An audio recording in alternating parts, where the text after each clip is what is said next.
Lunes de la tercera semana de Pascua. El Evangelio de San Juan, capítulo 6, versículos 22 al 29. Al día siguiente, la gente que se había quedado al otro lado del mar vio que allí no había más que una barca y que Jesús no había montado en la barca con sus discípulos, sino que los discípulos se habían marchado solos. Pero llegaron barcas de Tiberíades cerca del lugar donde habían comido pan. Cuando la gente vio que Jesús no estaba allí, ni tampoco sus discípulos, subieron a las barcas y fueron a Cafarnaún en busca de Jesús. Al encontrarle a la orilla del mar, le dijeron: «Rabí, ¿cuándo has llegado aquí?» Jesús les respondió: en verdad os digo, vosotros me buscáis, no porque habéis visto señales, sino porque habéis comido de los panes, y os habéis saciado. Obrad no por el alimento perecedero, sino por el alimento que permanece para vida eterna, el que os dará el Hijo del Hombre, porque a éste es a quien el Padre Dios ha marcado con su sello. Ellos le dijeron: ¿qué hemos de hacer para obrar las obras de Dios? Jesús les respondió: la obra de Dios es que creáis en aquel que Él ha enviado. Palabra del Señor. Gloria a ti, Señor Jesús. Este evangelio se sitúa en Cafarnaúm, a orillas del mar de Galilea. El diálogo se establece entre Jesús y la gente que lo busca.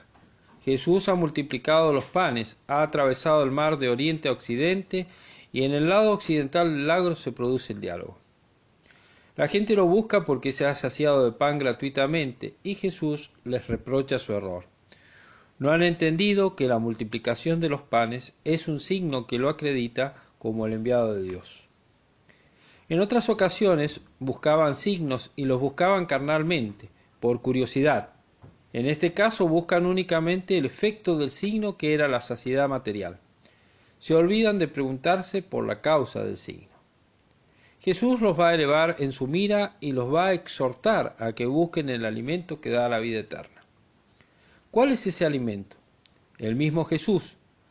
Sea como sabiduría encarnada, porque sus enseñanzas dan vida eterna, tú tienes palabras de vida eterna, o sea, por su carne sacramentada. El que come mi carne y bebe mi sangre tiene vida eterna. El alimento de vida eterna será la materia de las dos enseñanzas principales del discurso que dará en la sinagoga de Cafarnaúm. Se los dice todavía de forma periférica. El alimento de vida eterna se los dará el Hijo del Hombre. Aquí se ve una primera invitación a adherirse a él. Ellos le preguntaron qué tienen que hacer, qué tienen que obrar, y Jesús agrupa las obras de Dios en la obra de Dios, que es la fe en él. Los signos son signos y señalan a Jesús para que creamos que él es el Mesías, pero esa fe implica un abandono total en él, una adhesión absoluta a su persona y por ende a sus palabras. Por eso es la obra de Dios. Con estas palabras, que son como la introducción al discurso del pan de vida, en que primero el Padre da el pan bajado del cielo, que es Jesús, sabiduría encarnada, y segundo es Jesús mismo, que se da como verdadero pan que da la vida a los hombres. Para creer en la Eucaristía hay que creer en la encarnación. Para aceptar ambas enseñanzas hay que adherirse a Jesús por la fe, y a esto dan motivo los signos, particularmente en este caso el de la multiplicación de los panes.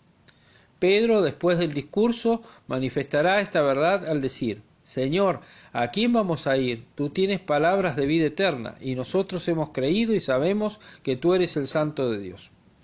La obra de Dios es la adhesión a Jesús, es el abandono total en Jesús, es creer en el Verbo encarnado porque ha sido sellado por el Padre en el bautismo.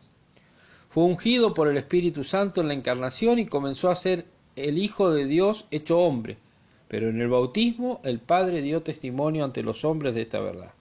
Para creer en la Eucaristía hay que creer en la encarnación. Para creer en la encarnación es necesaria la fe, y a ella nos llevan los signos.